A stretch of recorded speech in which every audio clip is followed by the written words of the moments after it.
Good morning, people. Well, hope it's morning wherever you are, or whatever time of day it is to you. I wish you a great day. Well, here in Fort McMurray, no blue skies, overcast, and it snowed last night. And apparently it's pretty slippery out, or so my daughter says. So she left me a pair of cleats home. Got them on my sneakers. And make her happy. Go to work. Put cleats on. So I don't slip and fall.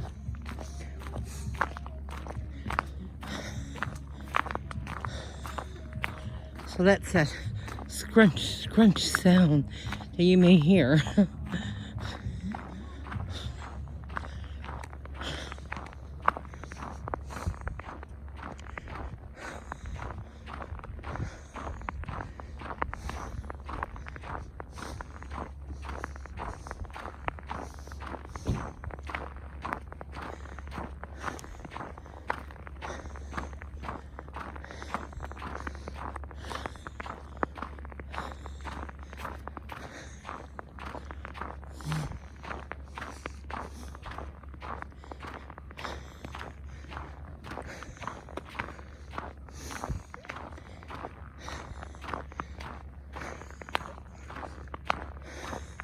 Beautiful morning though, even though it snows. It's not cold or anything. -9, which is warmer than it was yesterday. Garbage day today. All the garbage bins are out. So folks, I have a topic to talk about this morning. First, I'll apologize to anyone if I've offended you about speaking about the war in Israel and Gaza. I'm certainly not meaning to offend anyone. It's just a subject that's very close to my heart, and I've been watching it daily on my breaks, whatever, any updates that's going on. So I'm kind of captivated by it. As a born again Christian, I was brought up on Bible prophecy.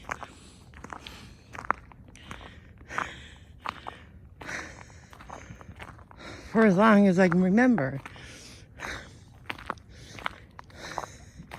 And if you know anything or understand anything about Bible prophecy, you know, hey, there's that little cat again.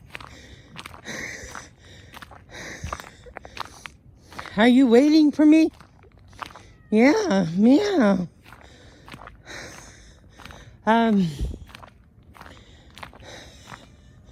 Meow. If you understand anything with Bible prophecy, you will know that everything centers around Israel. Israel is Bible prophecy. Has to do with everything that's going to happen in the world. Has to do with Israel. Because that's where, of course, Christ was born. When he came to earth as flesh and blood. In the first chapter of John, it says that God sent his son. He came onto the world, and flesh became, or the word became flesh and dwelled among us as the only begotten Son of God. So everything that happens with Israel, and to be honest, it stood still for 2,000 years because the Jewish people were dispersed from their homeland, and they were sent to the four winds of the earth. The Romans at the time of Christ's death, they ruled and they displaced them. But it was nothing new because it was something that Christ had predicted. And if you go and you read the accounts in Matthew, Luke, and John, you would find all the accounts there where Jesus talks about all this in your Bible. But in 1948, with the Balfour Declaration, the Jewish people were brought back to their homeland. Now, I want to remind people that there were always Jewish people in Israel. Not all of them left. They were always there. There was always a remnant in Israel of the Jewish people. And the Armenians were there since the 4th century. So long before the Ottoman Empire and long before any Palestinian whatever came into being. And how Palestinian came was the Romans. They knew that the Philistines were an enemy of the Jewish people, and so they decided to rename the land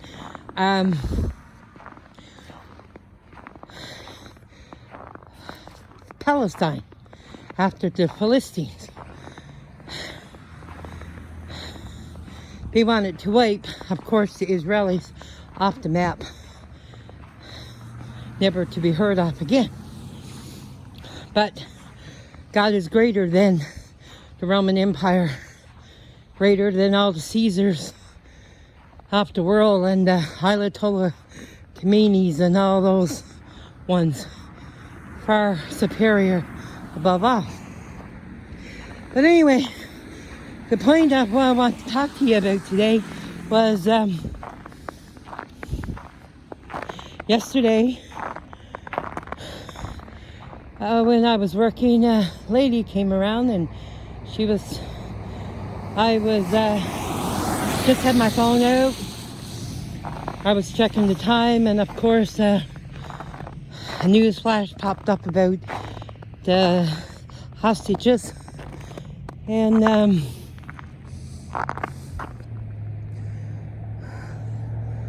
so I said to her, I said, I'm just getting the latest on the war over in Israel and Gaza. And she said, I don't know nothing about all that. I said, like, really? It's been in the news, I said, for the past couple of weeks, month or more. And oh no, she said, I don't know nothing about none of that. And I said, you didn't hear? I said about 1,400 Jewish people slaughtered by Hamas terrorists, or their babies being burnt alive and all that kind of stuff. Oh, she said, I don't want to hear none of that. She said, I have a little girl. And she said, I certainly don't want to hear about anything like that. I said, okay, not a problem. And she said, besides, she said, we live in a free country. And I laughed. I said, oh, you think so, do you? I said, my darling, it may appear to be free, but we're certainly not free. And anyway, she walked off, and I thought to myself, yeah, remember? It was only a couple years ago when they were arresting pastors for feeding the homeless down in Calgary and in Edmonton and throughout Canada, and business owners being shut down for trying to make a living. Do you call that a free country? Or what they did to all the truckers that went to Ottawa, froze their bank accounts. Yeah, we live in a free country. I don't think so. Not while dictator Justin Trudeau is at the helm, or any of the Liberal Party. Yeah, you might say, here she goes again down the Liberal Party. Well, yep. They are fooling too many people. And I'm going to tell you, folks, in case you haven't woken up yet,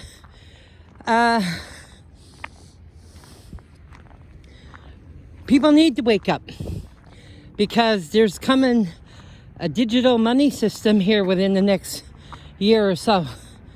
He wants to make it just like China, who he adores. And they have a digital currency system over there. And there's no cash. You won't be able to save any cash. You won't be able to have anything like that. No putting $5 in your kid's birthday card or $10 or whatever you give as a grandparent or anything like that. There won't be none of that. Everything is going to be digital. And the scary thing about that is when it's digital, they can go and shut you off. Whenever you're buying something or doing something that they don't like, they can just shut you off. And you may say, oh no, they can't do that. Oh yes, they can. Look at what they did to the truckers. And anyone who supported the truckers, they did that to them. So, yeah, people need to wake up. And I was thinking as I was talking to this young lady, oh my world, like, you know, you're the very thing of what the world is all about, because you shut your face to all the news that's going on and not knowing the truth, and yet you're the very ones that get up there and stand up for all the bullpucky stuff that's going on in the world. When oh, don't worry about all the kids that are been slaughtered or burned or anything else in Israel, but marching to the rallies for pro-Palestine. Pro-Palestine, pro-Hamas. You're not voting for, you're not talking about the people of Palestine. You're talking about Hamas, a terrorist group. And a lot of those people that dress up as everyday citizens over in Palestine, they are actually Hamas terrorists. Every second house had a tunnel. So, yeah, people need to wake up and see what's really happening in the world today. It's not just about Israel right now. I'm talking about everything that's happening in our communities. They talk about those 15-minute cities that they want to bring in by 2030. So we're at 2024 just about. So what, 5-6 years? What's 5 or 6 years? I'm going to tell you, we are gearing up. They are gearing up. And don't go thinking that you won't be eating the bugs, because the everyday person that's like you or me maybe, we're going to be eating bugs while they're having steak and lobster, if they get what they want. So, you know, really got to pay attention, folks, and wake up. Puppy dogs. Anyway, folks, that's my rant for today. And I'm coming upon my destination, so I will once again ask you to pray. There's a deal, I guess, in the makings for the release of the hostages. As a parent, I would want my kid home, or my loved one home, certainly. But I don't think the deal that they made was really smart when you look at, they get 1, and Hamas gets 3. Yeah. But get them out. Get the hostages out. Like I said yesterday, get the hostages out of there as fast as you can. And I hope they go in and they remove the people, the innocent people of Gaza. Remove them and then go blow the heck out of them. Or, yeah, get rid of it altogether. So, anyway, Wherever anyone is to today, I pray that God blesses you and takes care of you, and may He shine His face upon you. And love one another. Love your kids and your families. And yes, please pray for the safety return of all the hostages. Anyway, this is Shelley DeLint from Shelley DeLint Media. If you haven't subscribed to my channel, please do so and hit that bell notification. And we'll see you tomorrow with, I'm sure, another rant. Oh my. Anyway, folks, God bless you all. Have a great day. Bye-bye.